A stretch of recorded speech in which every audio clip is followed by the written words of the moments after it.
Chapter 1. The Bride Who Walked in Armor. The Empire had always known two truths. That King Vaelor Nyx was born for war, and that Kael Ardyn was born to stand at his side. They had trained together since their teenage years, sweat and blood ground into the same stone courtyards, blades clashing until their arms shook.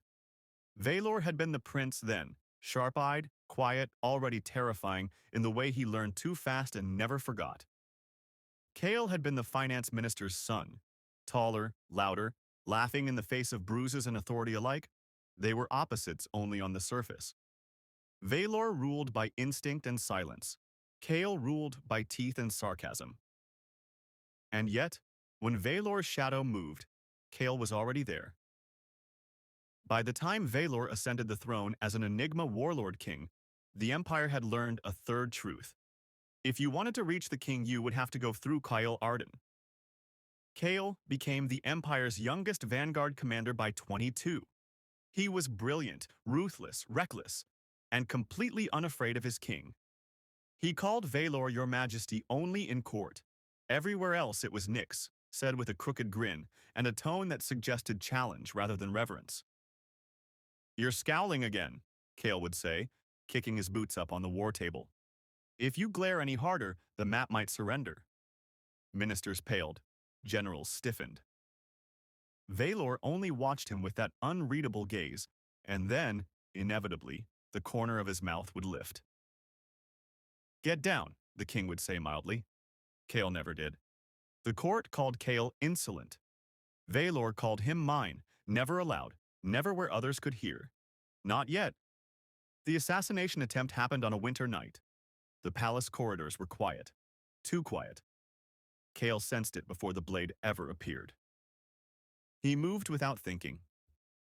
The assassin's strike was meant for Vaelor's throat. Kael stepped into it.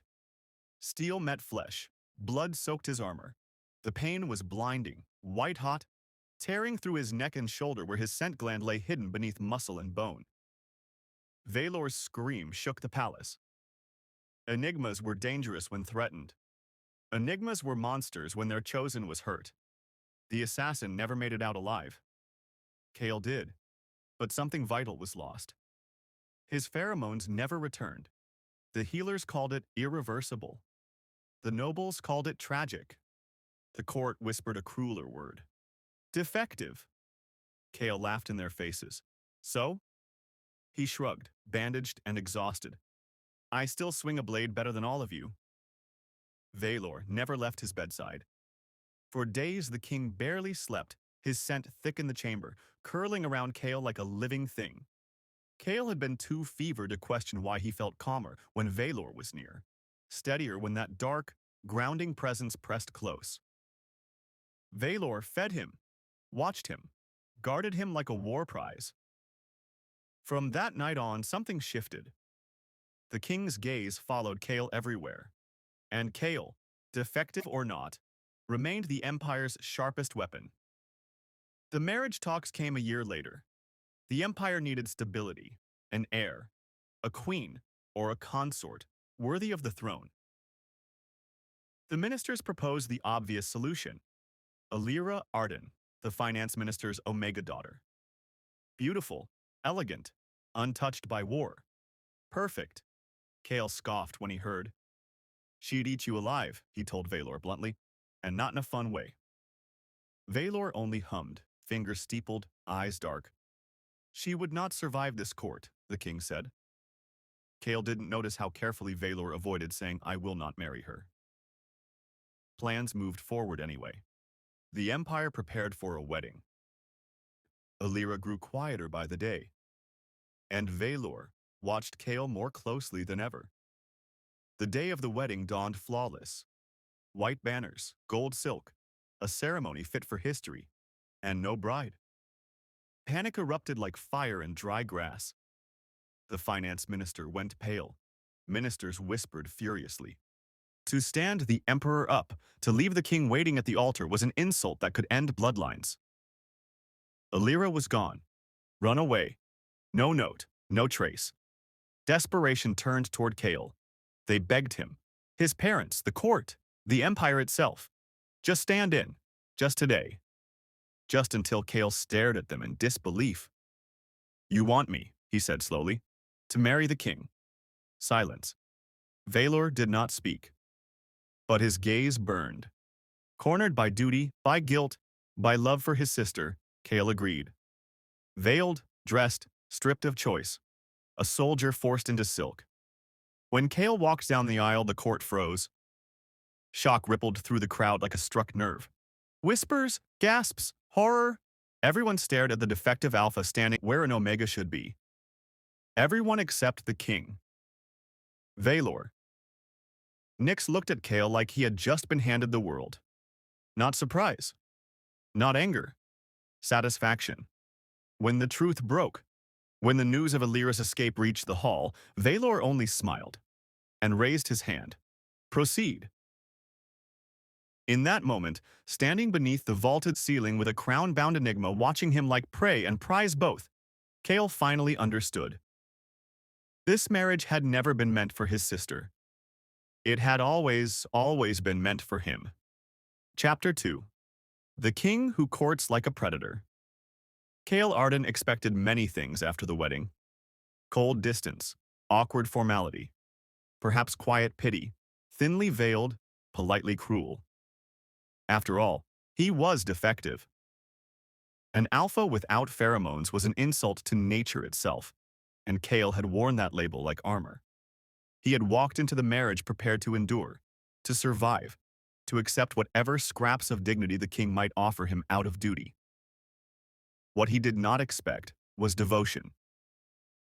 From the first morning as husbands, Vaelor Nyx treated Kael not as a replacement, not as an inconvenience, but as something precious.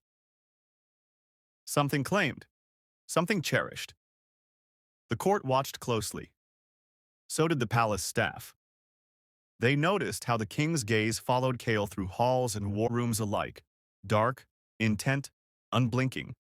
How Vaelor always positioned himself just a little too close, shoulder brushing Kael's arm, fingers lingering when he passed him a goblet or a scroll. How his scent, deep, storm-dark, unmistakably Enigma, always seemed to surround Kael. Not overwhelming, never aggressive, just present, grounding. Kael didn't comment on it. He only knew that the palace felt quieter when Vaelor was near, that his thoughts stopped racing, that the constant tension he'd carried since the injury loosened without him realizing why. The staff whispered behind fans and doorways. They giggled. The king is courting him, they murmured. He already looks like a queen. Kael, oblivious menace that he was, dismissed it all. If he keeps hovering, Kael muttered once, glancing sideways at Vaelor during a council meeting. People will think you're afraid I'll run. Vaelor didn't deny it. I would hunt you, the king said calmly, eyes never leaving Kael's face. Kael snorted. Romantic. Vaelor smiled like a predator indulging prey. They shared a bedroom, as husbands were expected to do. A vast chamber of dark stone and silk, smelling faintly of Vaelor's scent, spiced, grounding, impossibly rich. Kael had braced himself for awkwardness. Instead, Vaelor made it feel inevitable. He never crossed lines without invitation, never rushed, never demanded. He simply existed around Kael. Sat beside him while he polished his weapons, read reports at the same table, lay close enough at night that Kael could feel warmth through the bedding, steady and reassuring. Always there, always watching, always scenting. Kael told himself it was instinct, Enigma habits, territorial nonsense. He did not realize he was being marked without teeth. The first real fracture came when Vaelor forbade him from going to war. I will not allow it, the king said, voice even, final. Kael froze. You don't get to decide that, he snapped. I am still your commander. Vaelor met his fury without flinching. You are my husband. Silence cracked between them. Kael's anger was sharp, wounded. I was your sword before I was anything else. You don't take that from me.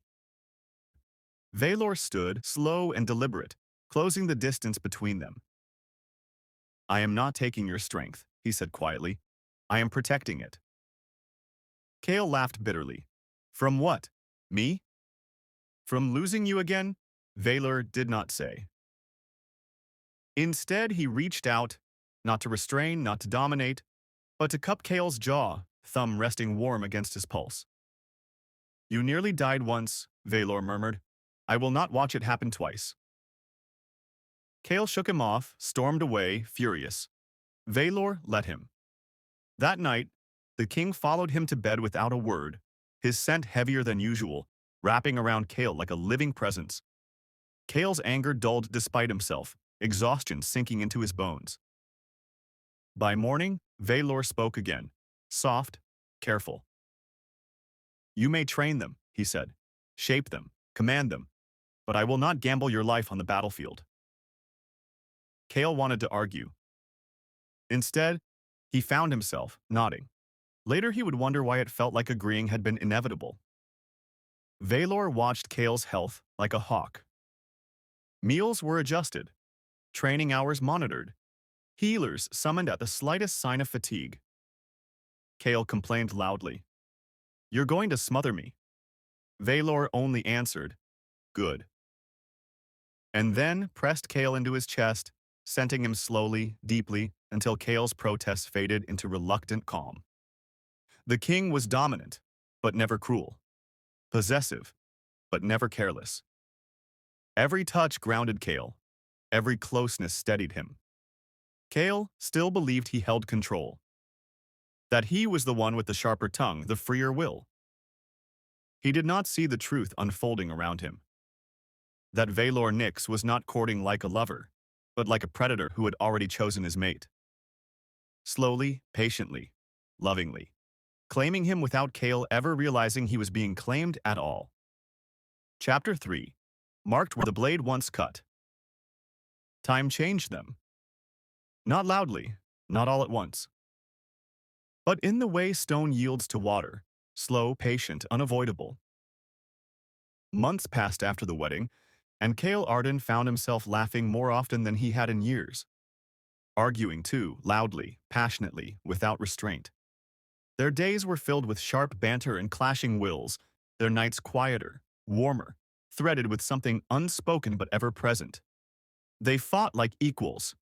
They loved like something far more dangerous. Despite being married to an Enigma King, Kael still ruled most of their relationship with an iron tongue and an unrepentant attitude. He decided when they dined, when they trained together, when he slept, when he pushed himself too far. Vaelor allowed it, indulged it, encouraged it, except for two things: Kael's health and their consummation. On those matters, King Vaelor Nyx never yielded. Vaelor's dominance was precise, never wasteful, never loud. It showed only where it mattered. Kael's safety, Kael's body, Kael's well-being. Everything else, Vaelor let Kael rule, knowing full well that control given freely tasted sweeter than control taken by force.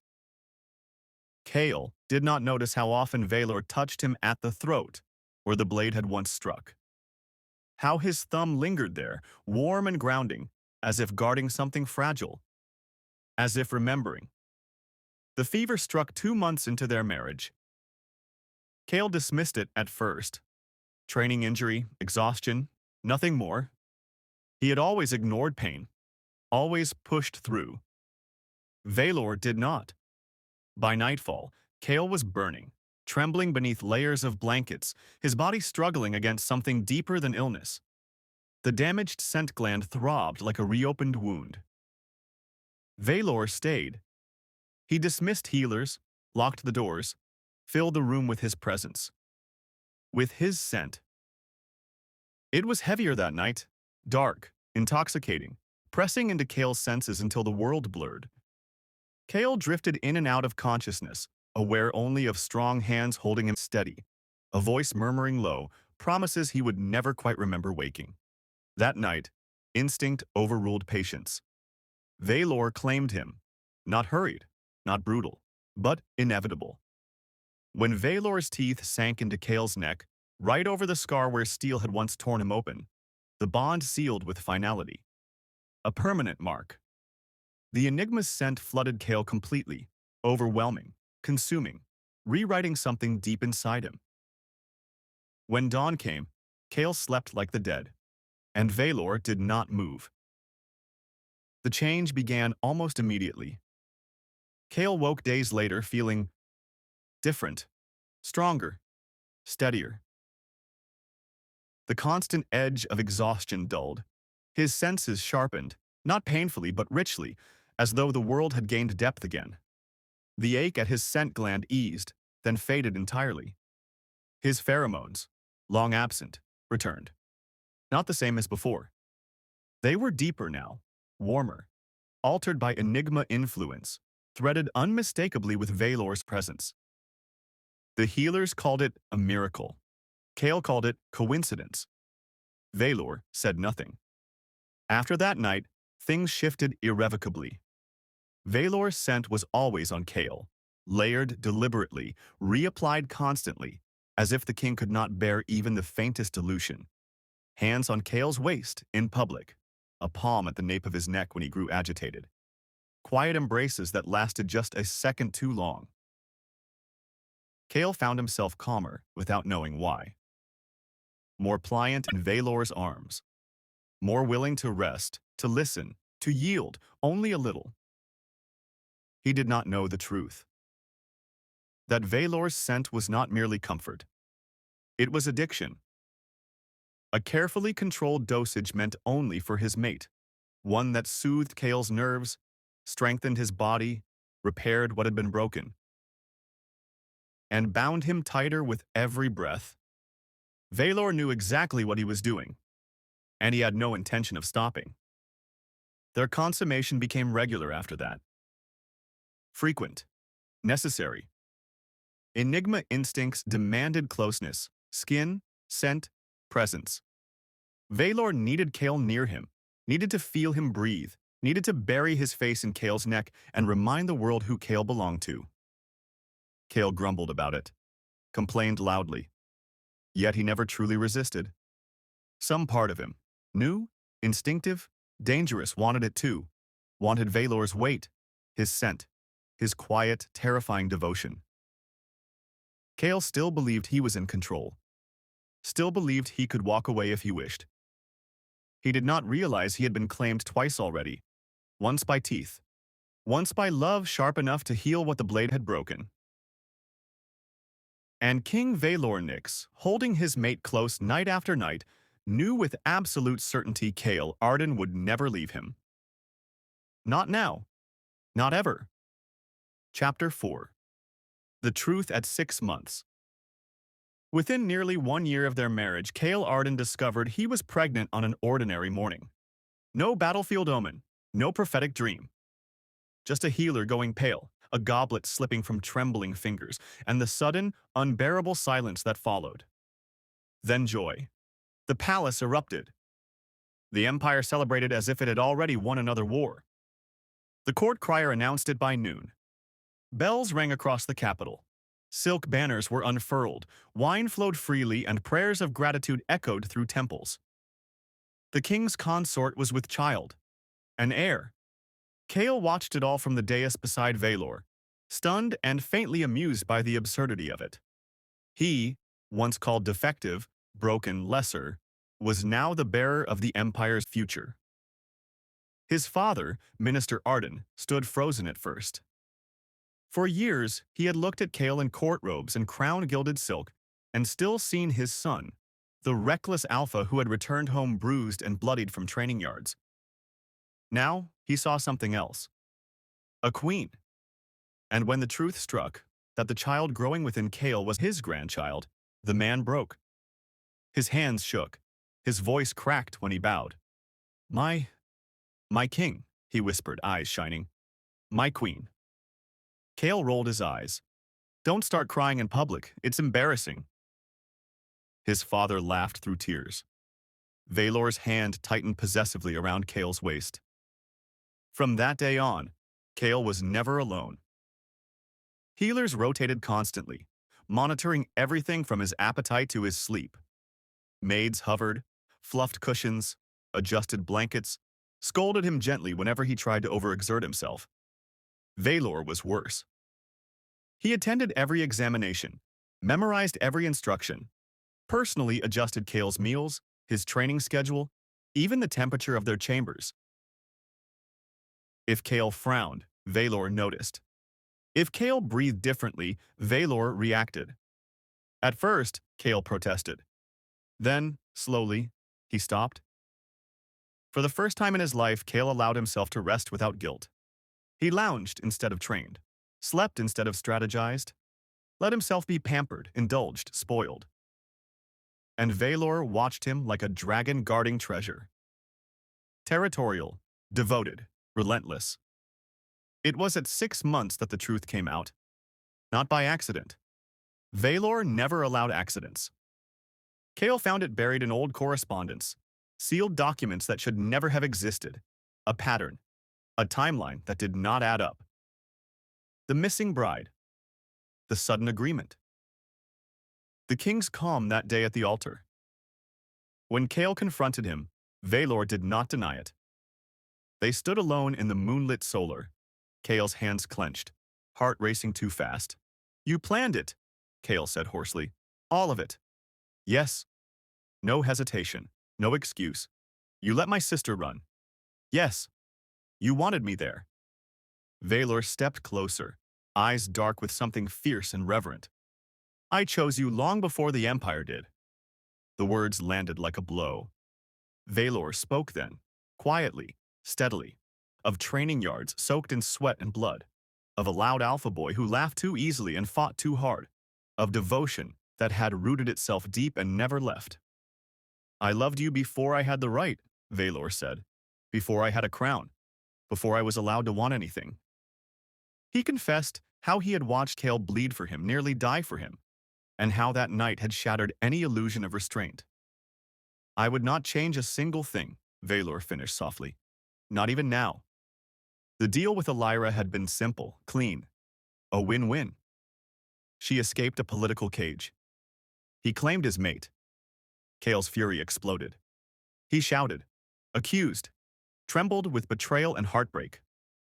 And Vaelor, seeing Kael's breathing turn erratic, his scent spiking dangerously, reacted instantly. His pheromones flooded the room. Dark, calming, enveloping. Kael's anger dulled despite himself, rage sinking into shaking exhaustion. He hated that. Hated how easily Vaelor could steady him. "Don't," Kael whispered, even as his body leaned closer. Vaelor held him carefully. "Breathe." Kael demanded to see his sister. Vaelor agreed immediately.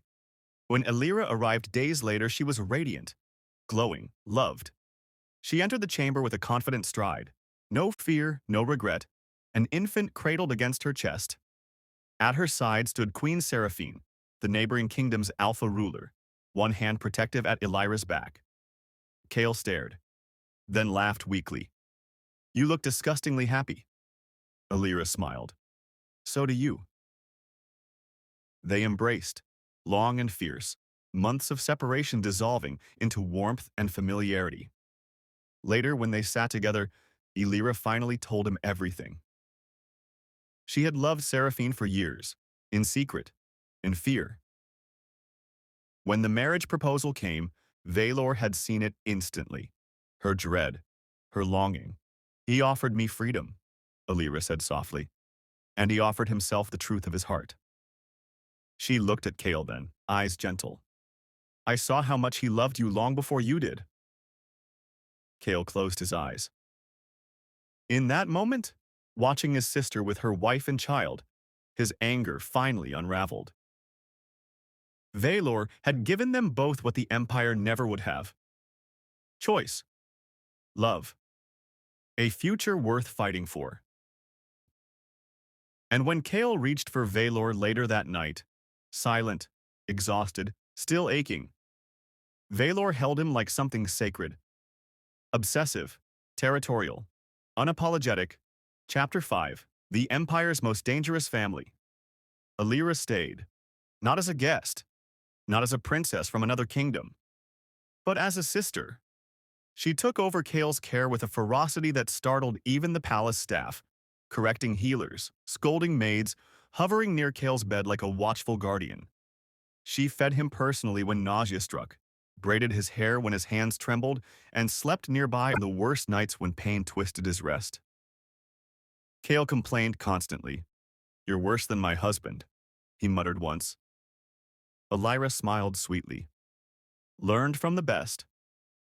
Vaelor allowed it. That alone spoke volumes. If Elira was fierce, Vaelor Nyx was relentless. From the moment Kael's labor pains began, the king did not leave his side. Not for counsel, not for war reports, not even when the Empire demanded his presence. The Warlord King feared across continents, knelt beside the bed, one hand locked with Kael's, the other resting protectively over the curve of his stomach. His scent filled the chamber, thick and commanding, wrapping Kael in calm, even as pain threatened to tear him apart. "Breathe," Vaelor murmured again and again, voice low and steady. "I have you." Kael believed him. Always had. The birth was long, difficult, but victorious. When the child finally cried, strong, furious, alive, Vaelor broke. The king, who had faced a battlefield soaked in blood, bowed over Kael's chest and wept openly, shaking, pressing reverent kisses to Kael's forehead, his throat, his mark, their child. A beautiful boy was placed into Kael's arms, warm, perfect, undeniable proof of everything they had survived. Kael laughed weakly, exhausted beyond words. "Looks angry already," he said hoarsely. "Definitely yours." Vaelor laughed through tears. "My greatest conquest," he whispered. In the days that followed, as the Empire celebrated yet again, Kael finally understood the truth he had resisted for so long. He had never been trapped, never replaced, never caged. He had been chosen, not as a consolation, not as a compromise, but as a throne, the place where a king laid down his weapons. The only ground Vaelor Nyx knelt upon willingly. The court learned quickly who truly ruled. A feared Enigma king who softened instantly at the sound of his husband's voice. A sarcastic alpha who commanded the heart of a tyrant with nothing but a glance and a smirk. And a child, born of obsession, devotion, sacrifice, and victory, who united an empire stronger than any crown ever could. No escape, no regret, only choice, only love.